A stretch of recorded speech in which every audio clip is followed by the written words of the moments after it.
Welcome. So I am going to do a live OSHA update, and this is for the Sunshine Safety Council. So if you are part of the Sunshine Safety Council, this is a members live update for you so that you could see just a little bit of what's happening in the world of OSHA as it relates to you. I did this update live actually this morning at the Safety Council.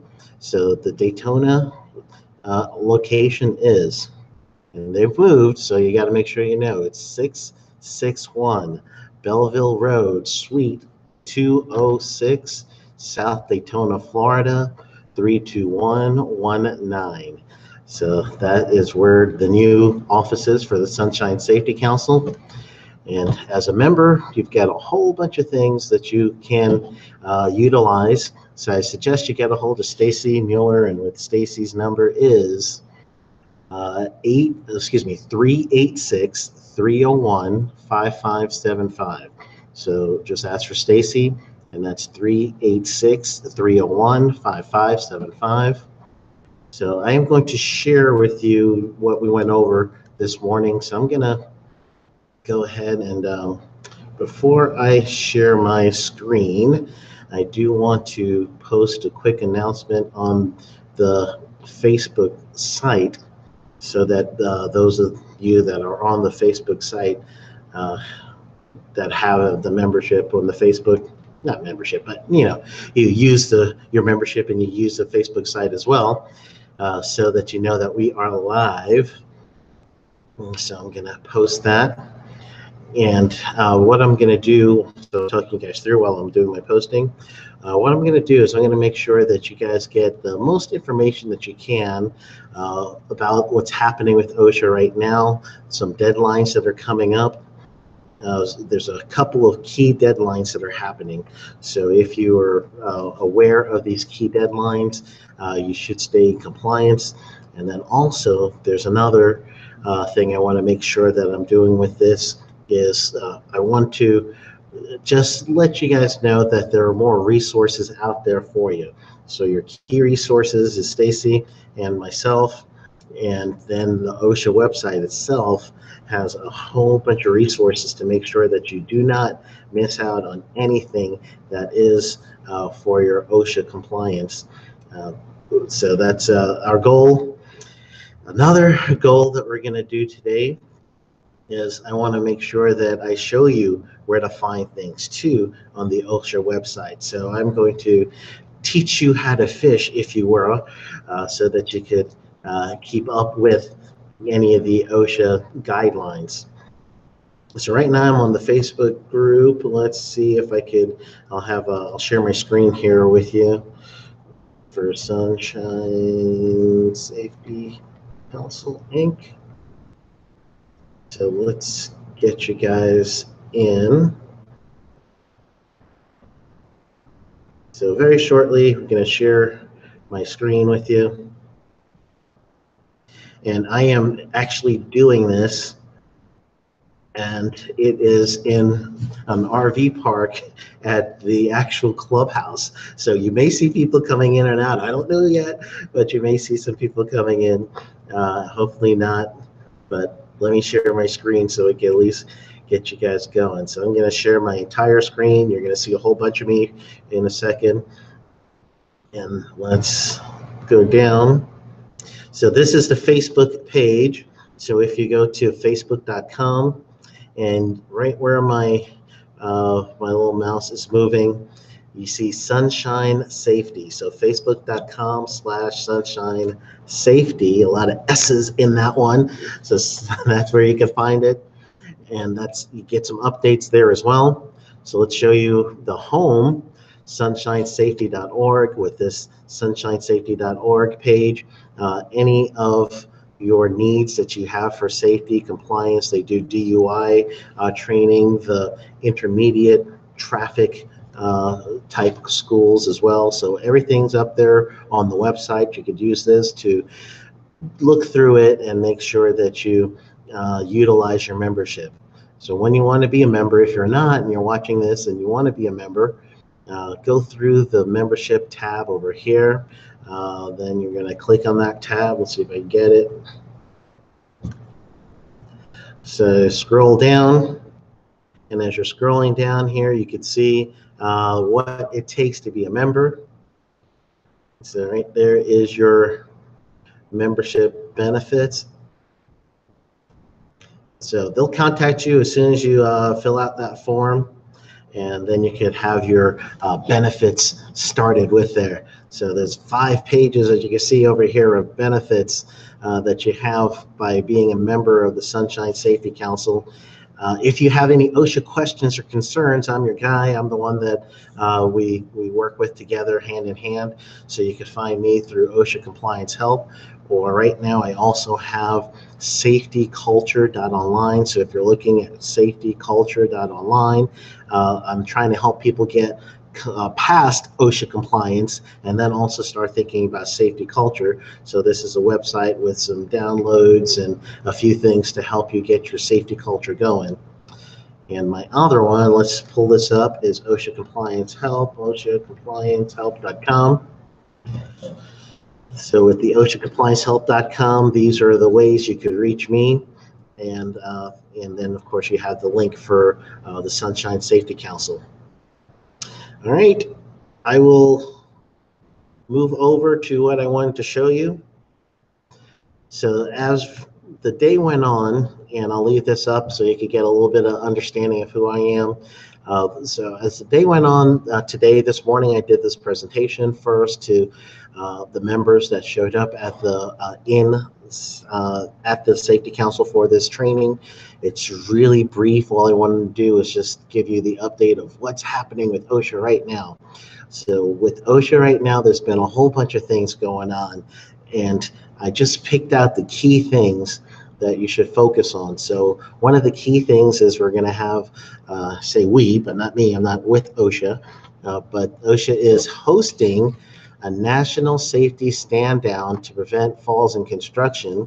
So we'll look at that. We'll look at the record keeping updates, because record keeping is a big thing. You got record keeping happening right now. There's a compliance where you do need to have your 300A summary log on your wherever you have frequent people going through, your employees going through, usually to break room, but sometimes there may be a communication board that you have up there.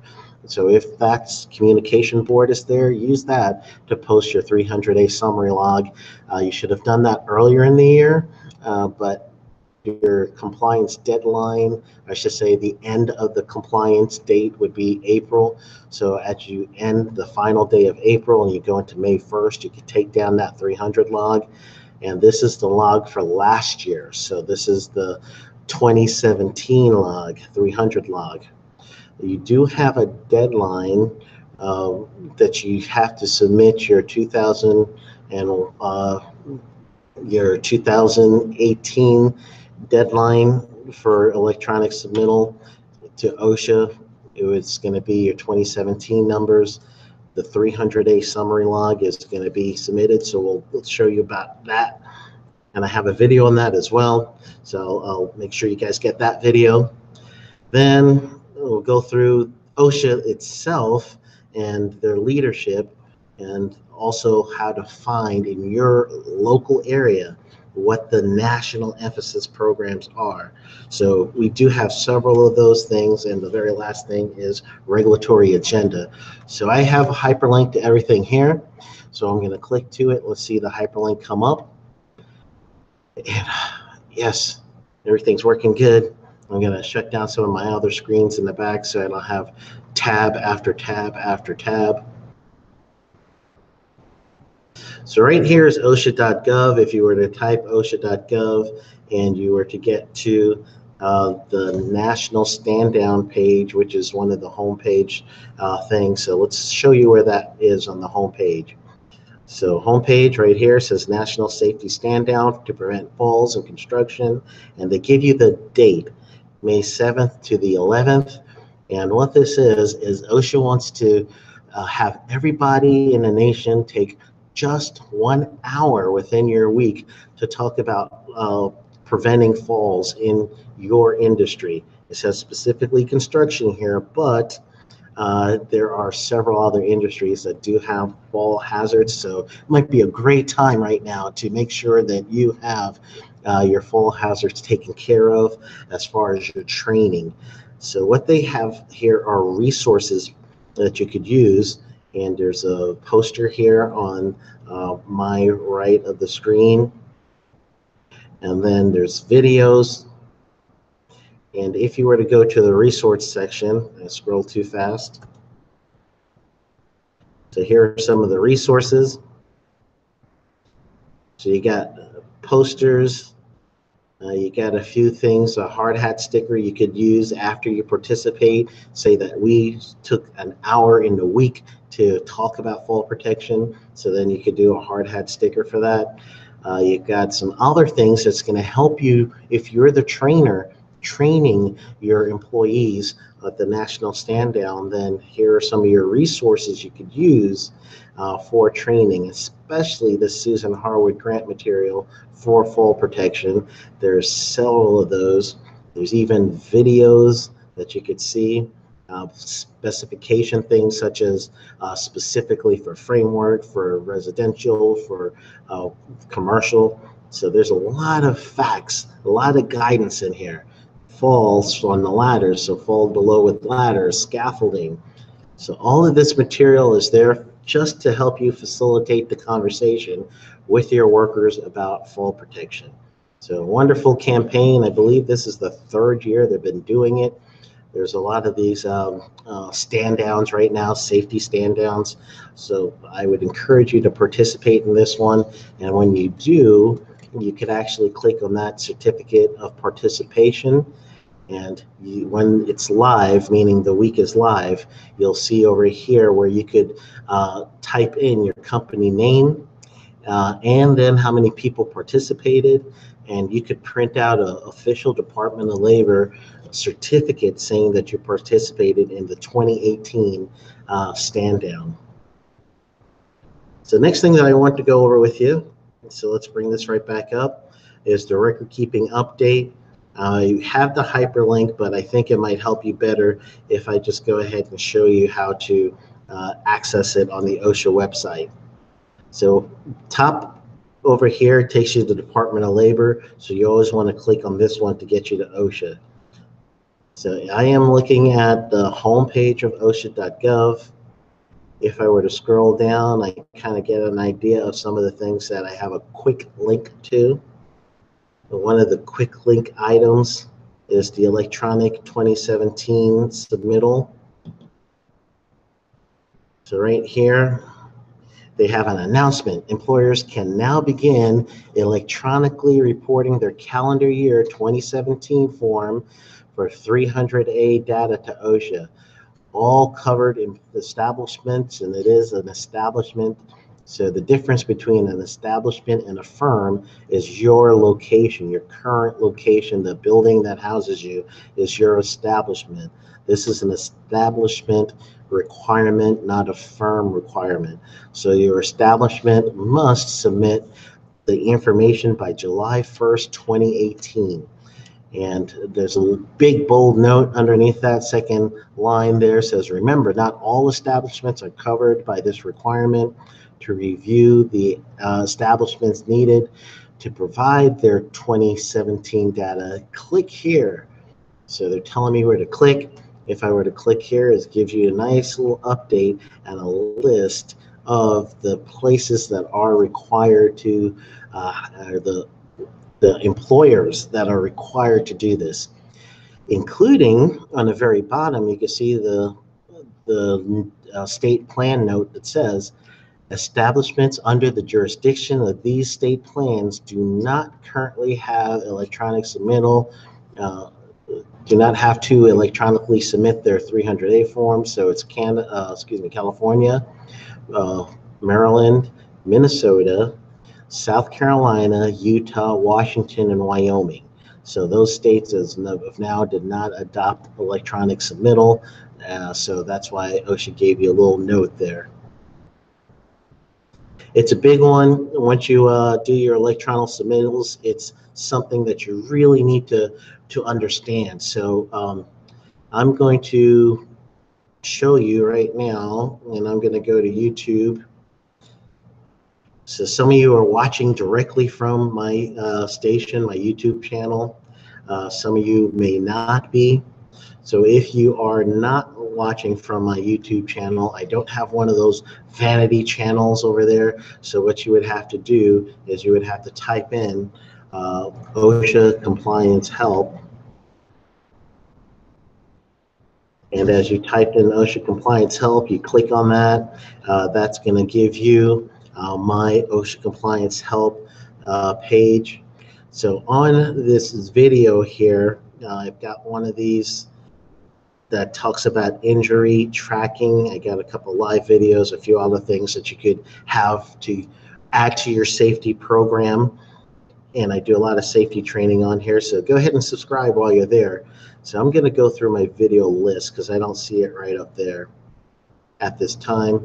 So under my video list, I do have OSHA injury tracking application. So I'm going to pause it so you don't hear me.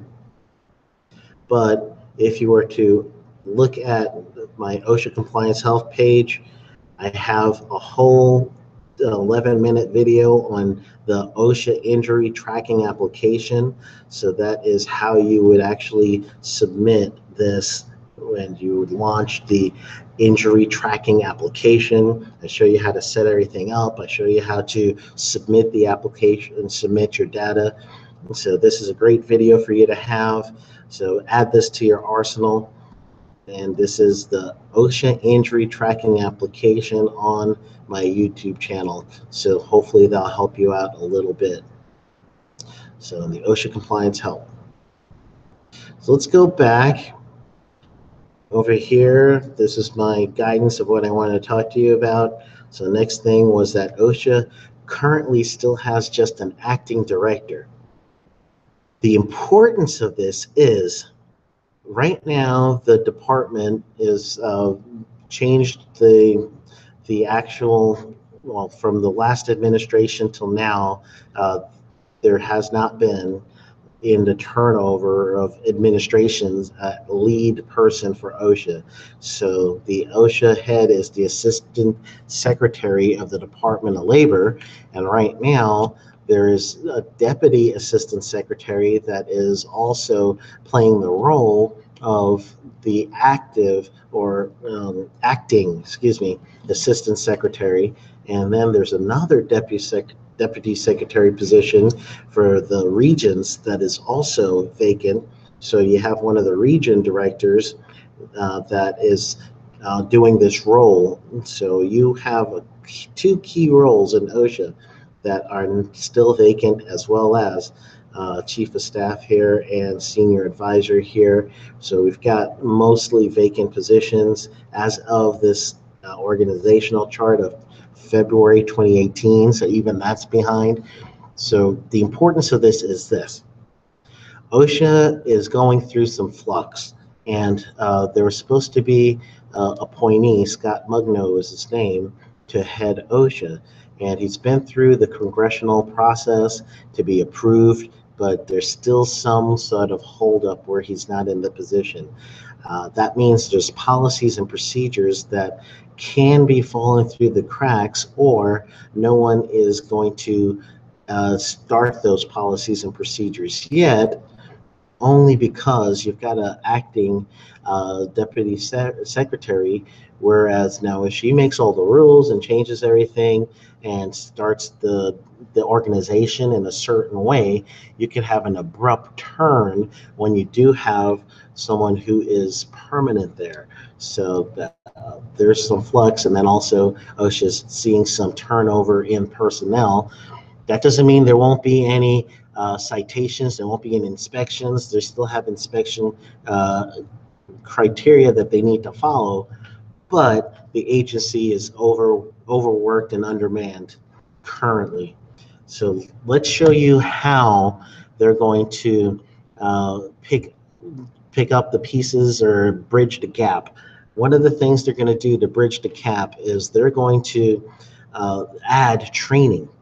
So the training, they're really going to focus on getting training done either by training alliances or get the employer to train their workers more so that it's more of a compliance assistance role for them as opposed to a compliance enforcement role. So the compliance assistant role means let's facilitate some training.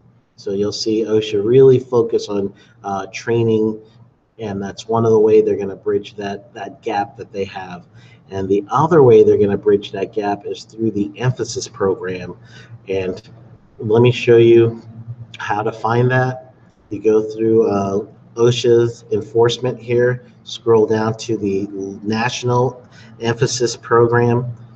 So these mean that these hazards listed here are so highly hazardous that OSHA says we have to focus on making sure that these things here that are listed are going to be extra reinforced. We're going to have enforcement activities seen for these national emphasis programs.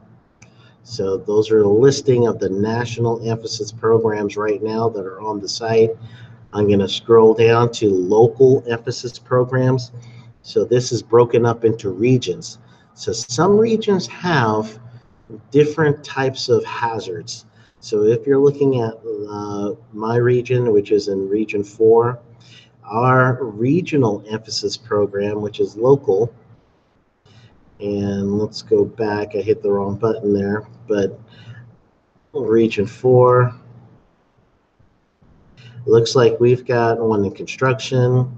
Federal agencies has a program, ship building and repair, falls and construction, electrical hazards, maritime inspections, program inspections, safety hazards for auto part industry, manufacturing, then lead. So as you're going down the list in my area, I would be really concerned about that. So let's say I lived over in, let's say Minnesota or Arizona or one of the Region 9s here. We've got Region 9, got Arizona, California, Hawaii, Nevada, American Samoa, Guam, Northern Mariana Islands. So this is that emphasis for them on top of it. So they got an emphasis that I don't have, casinos and hotels and amputations. I don't have that, smelters. So in those areas, it looks like they have higher instances of cases of this. So that's why they made it a local emphasis there. So that's how you find that one. So that's how you know what activities OSHA will be doing in your area. Another thing for long-term is the regional let me get back here. So we're going to go to the home page.